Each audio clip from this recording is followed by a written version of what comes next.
Emilio Elgueta y Marcelo Vázquez, los dos jueces de Rancagua investigados por diferentes delitos contra la probidad, fueron removidos del Poder Judicial. Una decisión absolutamente inédita, no inédita, pero dentro de este sistema procesal no lo habíamos visto. Queremos conversar sobre esta decisión. Nos acompaña el abogado de Marcelo Vázquez, el abogado Isidro Solís. Muchísimas gracias, abogado, por acompañarnos esta tarde. Y bueno, les fue mal el día de ayer.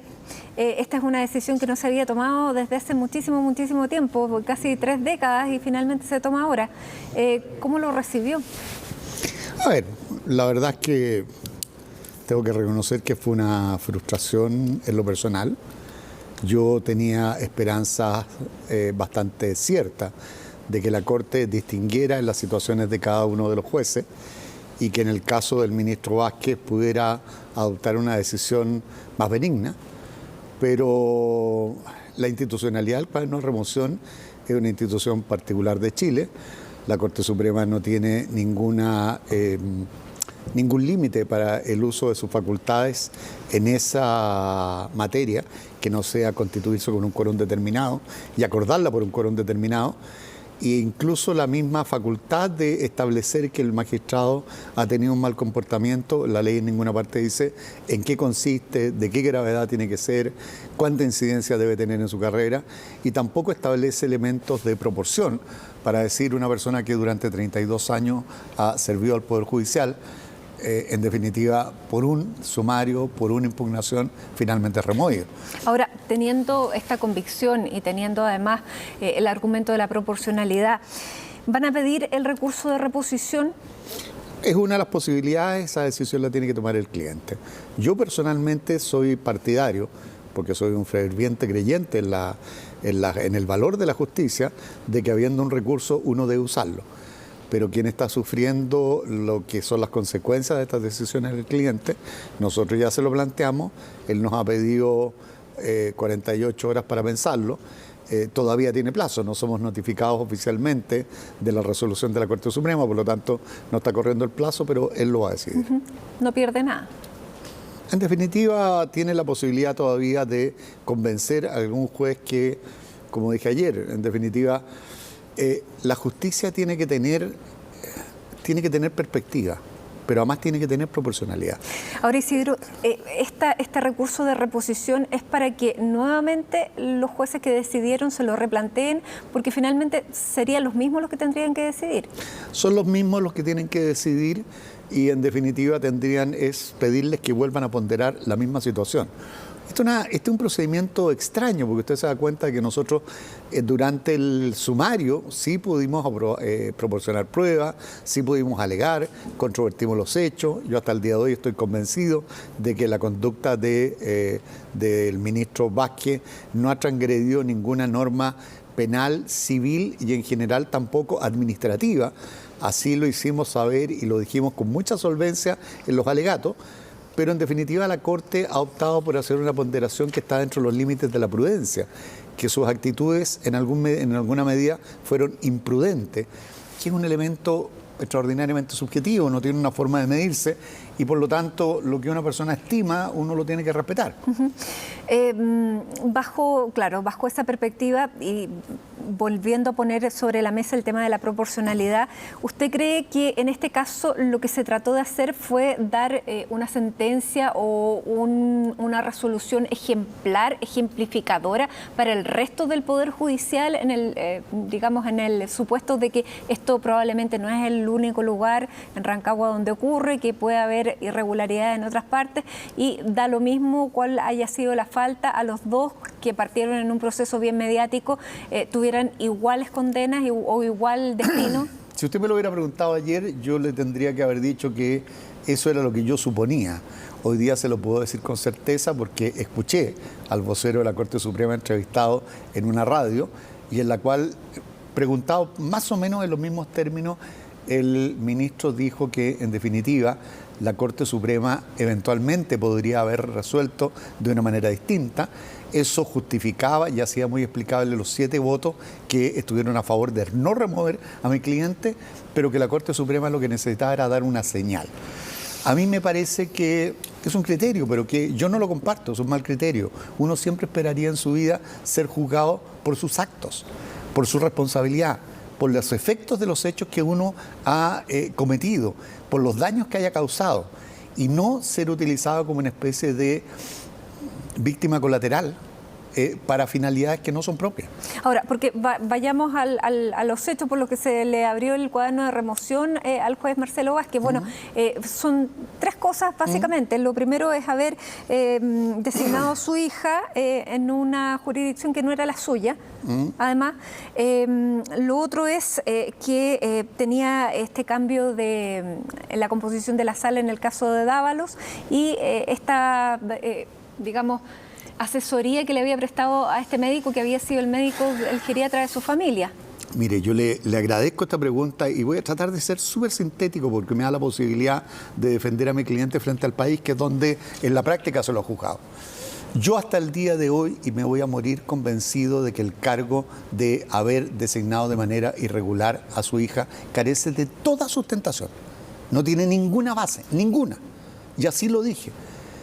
El Poder Judicial tiene normas de incompatibilidad para la designación en determinados cargos y se distinguen perfectamente las normas de incompatibilidad para la designación de jueces de las normas de incompatibilidad para la designación de los consejeros técnicos. Su hija no es abogado y fue designada como consejero técnico. Y hay artículos específicos en la ley que establecen cuáles son los límites. Y en el caso de ella, a diferencia de cuando uno designa a un funcionario del escalafón primario del Poder Judicial, que no puede ser designado nadie que tenga parentesco con un ministro de la jurisdicción. En el caso de ella, la ley establece, y lo dice específicamente, no puede tener ningún parentesco con los jueces del tribunal donde va a servir, que era el tribunal de Litueche. Pero ahora, tengo un segundo argumento, perdón, sí. Matilde, tengo un segundo argumento. Ella fue designada 20 veces y la Corte Suprema determinó que 19 designaciones estaban hechas de acuerdo a la ley. Solo la designación que hace el ministro Vázquez la terminó impugnando. Porque el resto estaba firmada por otros jueces. Porque estaba firmado por otros ministros con el mismo criterio que usó él. Exactamente. Ahora, con el mismo criterio. Y esto que ni siquiera entonces podría constituir una falta, ¿cómo no pudo quedar demostrado en la defensa que usted hizo de él? Además, usted usó todo su tiempo para defenderlo. Fue una cosa que fue notada el día de ayer. ¿Qué fue lo que pasó? ¿La decisión ya estaba tomada? Mire, acabo de leer una frase, en un libro de una autora china que novela lo que son los jueces en China, en un país de sistema comunista, Jun Chang. Y ella tiene una frase muy afortunada que dice que cuando existe la voluntad de castigar, las pruebas siempre van a aparecer. Cuando uno tomó la decisión de condenar, los alegatos son inútiles. Yo he llegado en algunos de estos casos a formarme esa convicción. ¿Y entonces qué sentido tendría la reposición? En primer lugar, yo creo que es necesario que deje un testimonio. En segundo lugar, porque existiendo la posibilidad de que se revierta la decisión, no se olvide que solamente perdimos por un voto y por lo tanto eventualmente si algún ministro se convence, esto podría ser revertido, si en vez de 11 los que estaban por destituir solamente fueran 10, podría ser, no es una cosa tan lejana, pero además porque yo creo que uno tiene que, yo en mi vida profesional siempre le he dicho a mis clientes una máxima para ordenar una defensa. Los inocentes se tienen que comportar como inocentes y por lo tanto tienen que agotar todos los caminos y todos los recursos que le franquea la ley. El inocente es el único que no tiene derecho a abandonar su defensa. Ahora, si uno ve los nombres y los apellidos de muchos jueces del país, de la Corte Suprema, se van repitiendo con notarías, con conservadores de bienes raíces. ¿En ese caso no opera el mismo principio? Debería operar, la ley está establecida, pero yo no he hecho nunca una investigación respecto de ese tipo de relaciones. Porque claramente uno ve la repetición y habría familiares. O sea, esto no sería y ahí sí que hay una relación directa, hay una nominación directa. Y ahí habría una irregularidad directa. ¿Sabe, Matilde? Es que yo no quiero... ¿No se puede apelar eso en la defensa? No, porque yo no quiero jugar al empate. Yo no quiero jugar al empate y tampoco quiero jugar a condenar sin base hechos que yo, la verdad, no manejo completamente. Pero además, porque este es un tema que no solo involucra al Poder Judicial, sino que a muchas instituciones. Yo soy testigo de que existe una cierta vocación familiar y la gente de repente desconociendo ese tema, porque la gente se forma en un ámbito familiar que le transmite intereses, le transmite valores, también formación y habilidades para desempeñar una carrera, y por lo tanto de repente no es raro que las familias de abogados salgan abogados, que las familias de militares salgan militares, que las familias de policías salgan policías y que las familias de jueces salgan jueces. Per se eso no es ilícito. Lo que uno tiene que prevenir o lo que uno tiene que establecer son sistemas que eviten que se generen relaciones que sean perniciosas o que afecten los derechos de terceras personas. Pero en principio y per se, eso no debería ser un problema. Ahora, abogado, otro de los temas que estaban en el cuaderno de remoción y que es relevante tal vez en el tema de la opinión pública, cómo se ha formado la opinión, es en la conformación de la sala que revisó la causa de Sebastián Dávalo.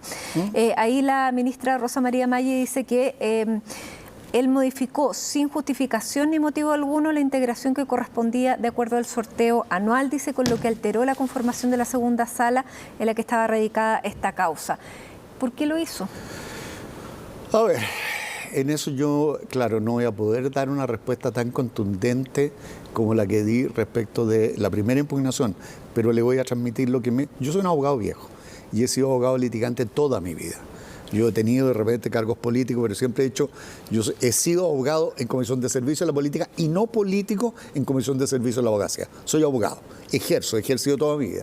Y por lo tanto yo soy testigo. Mire, Matilde, la disposición del artículo 63, que es la que establece este sorteo que finalmente cristaliza en nombramientos de determinados ministros en una corte, varía, y lo digo responsablemente, todos los días en todas las cortes del país, en todas, por distintas razones. Porque se presentan casos en que hay implicancia y un juez tiene que abandonar la sala, porque hay recusaciones que presenta una parte, otro juez tiene que abandonar la sala, porque hay ausencia, porque hay enfermedad, y por lo tanto la integración de la sala es algo muy movible. Pero también hay cosas, esa es la parte que yo le podría decir contundente. Pero ¿cómo funciona el Estado de Chile? Si Chile es un Estado muy carente. También aquí hay elementos administrativos que uno tiene que ir supliendo de una manera absolutamente artesanal. Por ejemplo, un presidente de Corte de Apelaciones no tiene sala asignada, pero sí tiene la obligación de dictar la misma cantidad de fallos que el resto de los ministros de la Corte de Apelaciones para poder ser calificado correctamente a final de año. ¿Y ese día por lo tanto, el ministro está obligado a alterar salas para incorporarse él, porque tiene que cumplir una obligación. ¿Y en este caso qué pasó? Y en este caso tuvo, yo creo que la desgracia, pero la Corte estima que fue el mal criterio de incorporarse a una sala en la cual yo hice una sola corrección a todo lo que se dijo en la investigación, en la cual la causa cabal no estaba radicada, o sea, podría haberse visto, podría no haberse visto. Pero solo le puedo decir dos cosas respecto al funcionamiento del sistema judicial. Las partes no reclamaron de la integración, a nadie le causó agravio. Y el ministro Vázquez dictó la sentencia, absolutoria en ese caso, y la Corte Suprema la confirmó. O sea, la Corte Suprema en su función jurisdiccional dijo que el ministro Vázquez en su condición de juez había obrado bien. Entonces no entiendo cuál es el reproche después. Yo dije mucho en el alegato cuando vimos la causa administrativa que desgraciadamente esta es una causa que se había contaminado mucho con el manejo mediático, en que el país completo se levantó encima de una supuesta corte que estaba absolutamente carcomida por la corrupción y sin hacer ningún distingo acusó a todos los ministros en globo de todas las imputaciones y les formuló exactamente los mismos cargos sin entender que eran 3 ministros distintos con faltas que eran distintas, que aquí había que distinguir y que por lo tanto lo más probable es que cada uno de los 3 tuviera destinos distintos. Cuando en el imaginario público la causa se transformó en una sola, a la Corte Suprema se le hizo obligatorio establecer un solo criterio y una sola sanción. Y un solo destino. Y por eso que el ministro Cisterna termina diciendo de manera, para mí, dolorosa, termina diciendo que en definitiva aquí no hubo una evaluación de la conducta del ministro Vázquez estricta, sino que lo que hubo fue una señal.